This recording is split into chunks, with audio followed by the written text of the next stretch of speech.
Hello students, welcome to Biology NEET from Star Career Institute।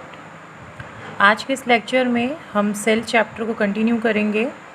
Last time हमने cell theory देखी थी, जिसमें हमने देखा था कि मेन 3 पॉइंट्स होते हैं सेल थ्योरी के अंदर। हमने ये देखा था कि सेल थ्योरी के अंदर जो फर्स्ट पॉइंट था that was cell is the structural and functional unit of life. Cell जो होता है वो क्या होता है, स्ट्रक्चरल होता है and functional unit of life होता है, यानी संरचनात्मक और क्रियात्मक इकाई होती है। सेकेंड पॉइंट हमने देखा था कि जितने भी ऑर्गेनिज्म होते हैं, all organisms are made up of cells. सब किसके बने होते हैं, सेल्स के बने होते हैं। और थर्ड पॉइंट ये था कि ऑल ऑर्गेनिजम्स, जितने भी जीव होते हैं, वो सब किससे बनते हैं, from their pre existing cells. Pre existing cells यानी पूर्ववर्ती कोशिकाएं, जो कोशिकाएं पहले से रही है उन्हीं कोशिकाओं से इनका निर्माण होता है। तो ये मेन 3 पॉइंट्स थे सेल थ्योरी के। आगे हम पढ़ते हैं कि सेल के टाइप्स कितने होते हैं। तो नेक्स्ट हम बात करते हैं टाइप्स ऑफ सेल के बारे में। इसके बारे में, टाइप्स ऑफ सेल के बारे में। जनरली सेल को 2 बेसिस पे डिवाइड किया गया है। एक तो नंबर के आधार पर यानी संख्या के आधार पर बांटा गया है, और दूसरा स्ट्रक्चर के आधार पर यानी संरचना के आधार पर बांटा गया है। अगर मैं नंबर की बात करूं तो नंबर के आधार पे सेल जनरली 2 टाइप्स के होते हैं। एक होता है यूनिसेलुलर और दूसरा होता है मल्टी सेलुलर। यूनिसेलुलर को हिंदी में कहते हैं एक कोशिकीय, और मल्टी सेलुलर को कहते हैं बहुकोशिकीय। अगर मैं संरचना की बात करूं तो संरचना के आधार पे ऑर्गेनिज्म को 2 टाइप्स में बांटा गया है। एक है प्रोकैरियोटिक सेल। प्रोकैरियोटिक सेल को हम लोग कहते हैं हिंदी में प्रोकैरियोटिक।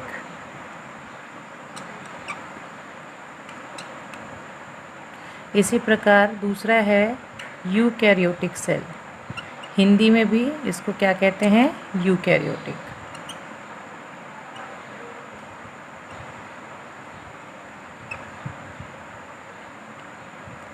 तो ये 2 प्रकार के सेल होते हैं, on the basis of number, और दूसरा होता है on the basis of structure. आइए अब हम देख लेते हैं इन सब में डिफरेंस क्या है। तो चलिए देखते हैं यूनिसेलुलर ऑर्गेनिज्म और मल्टी सेलुलर ऑर्गेनिज्म जीव में डिफरेंस क्या है। तो सबसे पहले हम बात करते हैं एक कोशिकीय जीवों की। एक कोशिकीय जीव जो होते हैं यानी यूनिसेलुलर ऑर्गेनिज्म जो होते हैं, they are made up of only 1 cell. Made up of only 1 cell. ये कितने सेल्स के बने होते हैं, केवल एक ही सेल के बने होते हैं, यानी एक ही कोशिका के बने होते हैं। एक ही कोशिका के बने होते हैं। अगर मैं मल्टी सेल ऑर्गेनिजम्स की बात करूं तो एक से अधिक कोशिकाओं के बने होते हैं। एक से अधिक कोशिकाओं के मिलकर बने होते हैं।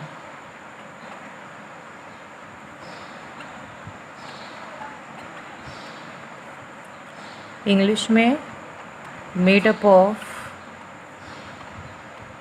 मोर देन 1 सेल।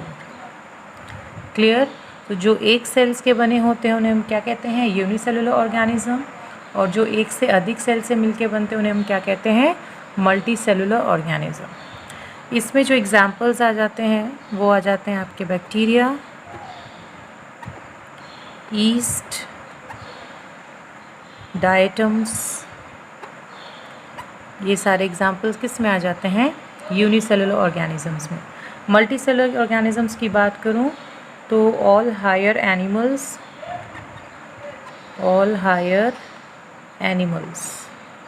एंड प्लांट्स, यानी जितने भी उच्च जंतु और पादप होते हैं बहुकोशिकीय जीव होते हैं और बहुत सारी कोशिकाओं से मिलकर बनते हैं। तो ये मेन डिफरेंस है यूनिसेलुलर ऑर्गेनिज्म और मल्टी सेलुलर ऑर्गेनिज्म में। एक चीज़ और बता देती हूँ कि यूनिसेलुलर ऑर्गेनिजम्स में जितने भी काम होते हैं वो केवल एक सिंगल सेल के ज़रिए ही किया जाता है, यानी यहाँ पे सारे काम सिंगल सेल के थ्रू परफॉर्म किए जाते हैं। तो इनमें कोई भी डिवीज़न ऑफ लेबर नहीं पाया जाता, नो डिवीज़न ऑफ लेबर। जबकि यहाँ पे division of labour is present, division of labour is present, मतलब यहाँ पे श्रमिक का विभाजन नहीं होता है, जबकि यहाँ पे श्रमिक का विभाजन होता है।